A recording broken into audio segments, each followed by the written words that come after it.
Hi అండి. అందరూ ఎలా ఉన్నారు? బాగున్నారా? నేనైతే చాలా బాగున్నానండి. మీ అందరూ కూడా బాగుండాలని కోరుకుంటున్నాను. వెల్కమ్ బ్యాక్ కోనసీమ రుచులండి. ఈరోజు రెసిపీ వచ్చి నిమ్మకాయ నిల్వ పచ్చడి పెడుతున్నానండి.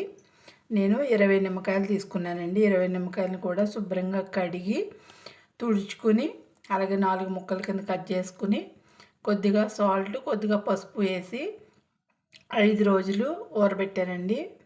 ఊరబెట్టిన తర్వాత దీన్ని తీసి రసం వేరేగా నిమ్మకాయలను వేరేగా ఒక 2 రోజులు ఎండబెట్టానండి.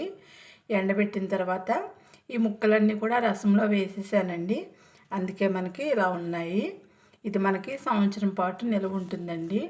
దీన్ని ఎలా తయారు చేయాలో నేను మీకు చూపిస్తాను. ఇవి మరీ డ్రైగా లేదండి, కొద్ది జ్యూసీగానే ఉన్నాయి. ఇందులో మనం 100 గ్రాముల కంటే తక్కువ అండి, అంటే కొద్దిగా 100 గ్రాముల కంటే కొద్దిగా తక్కువ వేస్తున్నానండి. ఎందుకంటే నిమ్మకాయ మనకి పుల్లగా ఉంటేనే కదా మనకి ఇష్టం అవుతుంది, అందుకని. అలాగే వేయించి పొడి చేసుకున్నటువంటి మెంతులండి, మెంతి పొడి. నేను దీన్ని 1/2 టేబుల్ స్పూన్ వేస్తున్నానండి. ఎక్కువ వేస్తే మళ్ళీ చేదు వచ్చేస్తుంది. అలాగే వేయించి పొడి చేసుకున్నటువంటి ఆవాలండి, ఆవపిండి. దీన్ని కూడా ఫుల్ టేబుల్ స్పూన్ వేయట్లేదండి, కొద్దిగానే వేస్తున్నాను. అలాగే సాల్ట్ అండి. నేను ఆల్రెడీ ముక్కల్లో సాల్ట్ వేసాను కదండి, అందుకని 1 టేబుల్ స్పూన్ వేస్తున్నానండి. కావాలంటే నేను మళ్ళీ వేస్తాను. ఇప్పుడు ఇవన్నీ కూడా బాగా కలిపేలాగా కారం ఇవన్నీ కూడా ఈ ముక్కలకు పట్టేలా కలుపుకోవాలండి. చూడండి, ఇవన్నీ కూడా బాగా కలిపేసానండి. ముక్క కూడా చాలా స్మూత్గా చాలా మెత్తగా ఉందండి. ఎందుకంటే మనకి ఇలా అంటే చూడండి ఎలా కట్ అయిపోతుందో, మెత్తగా స్మూత్గా ఉంది. ఓకే అండి, ఇప్పుడు మనం పోపు వేసుకుందాం. పోపుకి కావాల్సినవి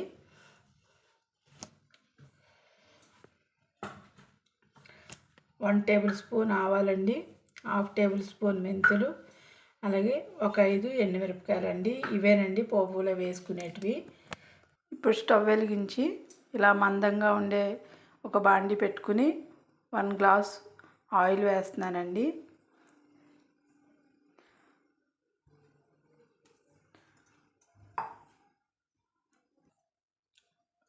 ఆయిల్ హీట్ అయిందండి. ఇప్పుడు 1/2 టేబుల్ స్పూన్ మెంతులు వేస్తున్నానండి. మనం ఆల్రెడీ మెంతి పొడి వేసాం కాబట్టి మెంతులు కొద్దిగానే అండి, 1/2 టేబుల్ స్పూన్.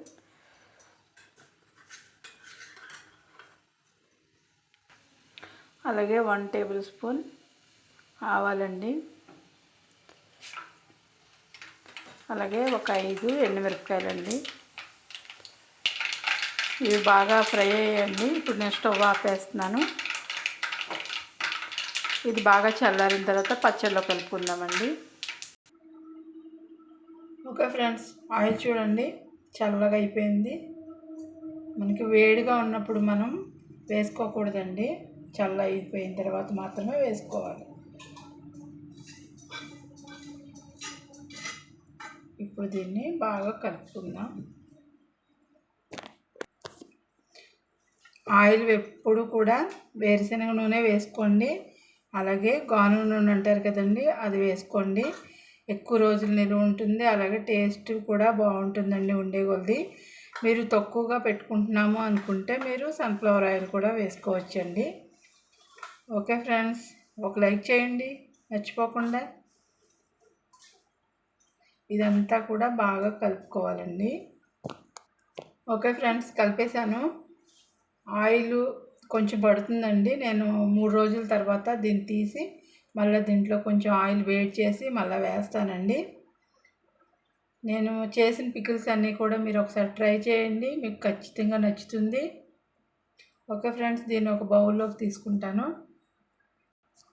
చూసారు కదా ఫ్రెండ్స్, ఇది పెరుగన్నంలోకి అయితే చాలా బాగుంటుందండి. మీరు తప్పకుండా ట్రై చేయండి. మనం సాల్ట్ చూసుకుని వేసుకోవాలండి. మనం ఆల్రెడీ ముక్కలు మగ్గబెట్టేటప్పుడు సాల్ట్ వేస్తాం కాబట్టి ఎక్కువైతే మనం ఏం చేయలేమండి, తక్కువైతే మళ్ళీ మనం 3 రోజుల తర్వాత కూడా కలుపుకోవచ్చండి. ఓకే ఫ్రెండ్స్, నేను చేసినటువంటి ఫస్ట్ రెసిపీ వచ్చి ఇది దోసకాయ ఆవకాయ అండి. చూసారు కదా ఎంత బాగుందో. ఆయిల్ చూసారండి, ఇలా ఉండాలండి ఆయిల్. ఇలా ఉంటేనే మనకు బూజు పట్టకుండా ఉంటుంది. ముక్క కూడా చాలా బాగుందండి, చాలా టేస్ట్గా ఉందని చెప్పారు.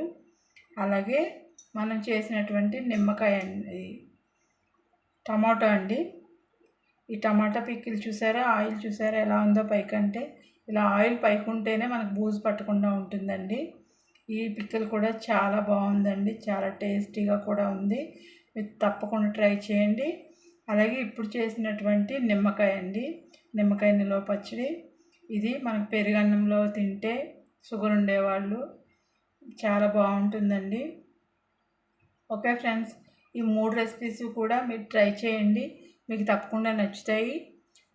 మీరు ట్రై చేసి తిని చూసిన తర్వాత నాకు కామెంట్ చేయండి.